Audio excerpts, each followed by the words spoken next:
ശ്രീധുവിന്റെ അമ്മയെ കൺഫെഷൻ റൂമിൽ വിളിച്ച് താക്കീത് കൊടുത്ത ബിഗ് ബോസ് ശ്രീധുവിനോട് ഗെയിമിൽ ശ്രദ്ധിക്കണമെന്നും രാത്രി ഇങ്ങനെ ഇരിക്കുന്നത് ശരിയല്ലെന്നും വന്ന സമയം പോലെയല്ല നീ ബാക്കിലോട്ട് ഒരുപാട് പോയി ഇനി മുന്നിലോട്ട് വരണം എന്നൊക്കെയാണ് ശ്രീധുവിന്റെ അമ്മ പറഞ്ഞത്. എന്നാൽ ബിഗ് ബോസ് വിളിച്ച് ശ്രീധുവിന്റെ അമ്മയോട് പറഞ്ഞു മത്സരാർത്ഥികളുടെ ആത്മവിശ്വാസം കൂട്ടാനായിട്ടാണ് അവരുടെ പേരൻസിനെ ഇപ്പോ വരുത്തിയിരിക്കുന്നത്, അല്ലാതെ അവരുടെ ആത്മവിശ്വാസം കുറയ്ക്കാനല്ല. അപ്പൊ ശ്രീധുവിന്റെ അമ്മ പറയുന്നുണ്ട് ബിഗ് ബോസ് ഞാൻ അതിനൊന്നും പറഞ്ഞില്ല, നന്നായിട്ട് കളിക്കുക എന്നാണ് പറഞ്ഞത് എന്ന് പറയുന്നു. എന്നാൽ ബിഗ് ബോസ് തിരിച്ചു പറയുന്നുണ്ട് ഞങ്ങളെല്ലാം കണ്ടോണ്ട് തന്നെ ഇരിക്കുകയാണ്, നിങ്ങൾ പറയുന്ന എന്തൊക്കെയാണെന്ന് ഞങ്ങൾ ഇവിടെ കാണുന്നുണ്ട് എന്നും പറയുന്നു. എന്നിട്ട് ശ്രീധുവിന്റെ അമ്മയോട് പറയുന്നുണ്ട് കാര്യങ്ങൾ സംസാരിക്കുമ്പോൾ ശ്രദ്ധിച്ച് സംസാരിക്കുക, അവരുടെ ആത്മവിശ്വാസം കളയുന്നത് പോലെ സംസാരിക്കാതിരിക്കുക എന്നും പറയുന്നു. ശ്രീധുവിന്റെ അമ്മ ക്ഷമ ചോദിക്കുന്നു, എന്തെങ്കിലും പറഞ്ഞു പോയിട്ടുണ്ടെങ്കിൽ സോറി ബിഗ് ബോസ് എന്ന് പറയുന്നുണ്ട്. അതോടൊപ്പം തന്നെ മറ്റുള്ളവരോട് മിങ്കിൾ ചെയ്യാനായിട്ട് ശ്രീധുവിന്റെ അമ്മയോട് പറയുന്നു. വന്നപ്പോ തൊട്ട് നമുക്ക് കാണാൻ സാധിക്കുന്നുണ്ട് ശ്രീധുവിന്റെ അമ്മ ശ്രീധുവിനോട് മാത്രമാണ് കൂടുതലും ഇരുന്ന് സംസാരിക്കുന്നത്.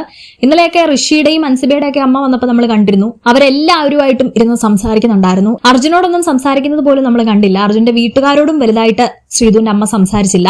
എല്ലാവരുമായിട്ടും നന്നായിട്ട് മിങ്കിൾ ചെയ്യൂ, എല്ലാവരുമായിട്ടും സംസാരിക്കാനും പറയുന്നു. എന്നാൽ അർജുന്റെ അമ്മയും ചേച്ചിയും മറ്റുള്ള കണ്ടസ്റ്റന്റ്സിനോട് എല്ലാവരോടും തന്നെ സംസാരിക്കുന്നുണ്ട്. അങ്ങനെ ടാസ്ക് വായിക്കാനായി ഏൽപ്പിക്കുന്നു. പുറത്തുള്ള ആരെങ്കിലും ചോദിക്കുകയാണെങ്കിൽ ടാസ്ക് വായിക്കാൻ വിളിപ്പിച്ചതാണ് എന്ന് പറഞ്ഞാൽ മതിയെന്ന് ബിഗ് ബോസ് പറയുന്നുണ്ട്.